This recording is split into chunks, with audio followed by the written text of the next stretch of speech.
How did you sum up that performance, especially the collapse after the very good start? I think the only word you can look for is disappointed. I think that our batting, at least today, definitely was a bit unprofessional, and we need to wake up and start being as professional as we can be when we're batting. The bowlers seem to be working hard and putting us in good positions, but the batters continue to falter. I mean, it's happened before, like you said. It's so, and you see you guys in training. You're spending a lot of hours hitting balls. So what has happened? Like, what happened today? I don't know. We haven't started the inquest in the dressing room yet. I let them calm down a little bit first, or I let myself calm down a little bit first before I go into the dressing room. But I think it's just we too many soft dismissal. I think as batsmen you have to pay a lot more attention to your wicket, and I think every time we play we're up there with the run rate. Doesn't matter who we're playing against, but we keep losing wickets and soft wickets. So I think we've been trying to remedy it for the last couple of months. Doesn't seem like it's there yet.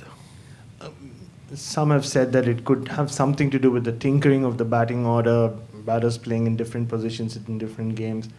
Do you put it down to that at all? Well, I don't think so. I think it's a case where this game, people need to be able to go up to make a difference. You go up. Sometimes a batsman goes up and he has to propel his side with 10 balls, 15 or 10 balls, 20, and so guys have to bat in different positions. Today there was no real different positions. I think guys are batting where they are strong. We talk about looking at data and looking at different things. Guys are batting where they're strong, so I don't think that would be used as an excuse today. And just finally from me, you walked out there, I think during one of the drinks break to, I think when Jason Holder was still out there.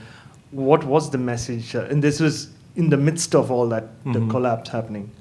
Yeah, well, the message was that we needed a partnership. We needed the partnership out there to bat until at least about over 15, because we still had the two out there, and we still had Odin Smith, we still had Zari Joseph, who can hit the boundaries we needed. So that was the message. Hi Phil, you talked a little bit about soft dismissals, and I was wondering if you could expand a little bit about that. Are we talking about shot selection, like maybe guys, the one or two dismissals they were taking on the longest part of the ground, in maybe when the game situation didn't require that type of risk? Yeah, I think you've summed it up there. You don't need to answer it now. And that's exactly it. You got to sum up the situation of the game and play to the situation of the game, and I don't think we did that at all times today. In terms of positives, I mean, you started off a little bit expensive in the power play, but the rain delay seemed to help you a little bit. You managed to claw back some momentum after the break.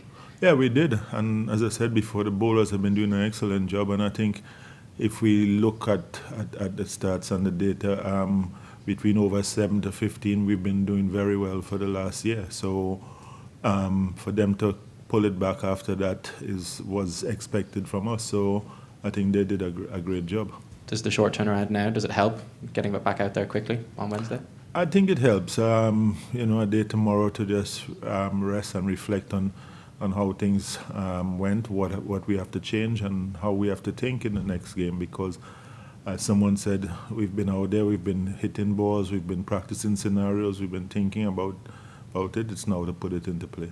Does being in this position now with weather forecaster later in the week is bad, do you start thinking about how many you need to beat Zimbabwe and you need to beat them well, net run rate, because your backs are against the wall a little bit? Are those conversations coming into it more? We need to beat Zimbabwe first. We think about everything else. We need to beat Zimbabwe. So I think that's the first step. As we go along, when we get back here at this time on Wednesday, then we may be thinking a lot different and all those things that you spoke about. How important is it also to not even think about the possibility that you don't get out of this group into the next stage? It's just one game now, because there are just, like he said, the turnaround so quick. So how important is it to not get into that mindset at all? No, you can't get into that mindset. You have to think about the next game. You have to think about Zimbabwe and how we're going to beat Zimbabwe. We watched last year, Bangladesh and them, they lost the first game and they still ended up in the Super 12. So we just got to think about Zimbabwe right now. Just a word on Scotland. What are your thoughts on their performance and sort of how much have they and sort of similar teams of their ilk improved over recent years? I think they've all improved. And I remember when I was at Ireland, we keep saying that the more at that level of cricket you give them, they're going to improve. And I think they're getting a lot more cricket at that level now. So we see the improvement. So they're all improving.